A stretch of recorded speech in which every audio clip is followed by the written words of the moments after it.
We're talking about this in a week when supposedly the most powerful man in the world, Is in Mr. Trump, Malaysia. came to Southeast Asia. He's met with the leaders of all these countries and signed all kinds of deals.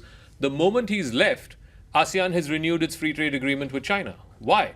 Because it's a hell of a lot of $1 billion that they're invested in that trade relationship. So ultimately, it depends on what you bring to the table, the heft, the weight. Yeah. You know, I mean, I'm sorry to say this, I can't find a better analogy. The checkbook that you bring to the table. It's as simple as It's that. not just the checkbook. I mean, it's a crude way of saying it. The investment has to be not just economic. The investment has to be strategic. The investment has to be seeped into the narrative of these nations, which should never be skewed away from us. We have three Tyros sitting around a table.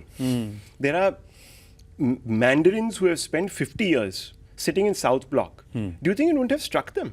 Do you think they're all morons sitting there and doing nothing? I don't know. Come on. Let's, you know, sometimes let's defer to a little bit of practicality also. I don't know. So I asked a career foreign service officer recently who's retired about this whole Nepal thing. It was right after the whole Gen Z thing. And the whole clamor was, oh, India was caught napping. India didn't have a clue.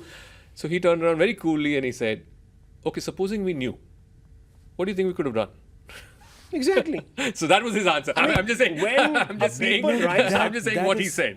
Supposing we knew, what could we have done? No. When a people rise up, that's what I would have said. When a people rise up, what can you do? Nothing stops it. There are many things that were happening in Latin America all through where the Americans were engaged actively propping regimes, despite that some of those regimes have collapsed.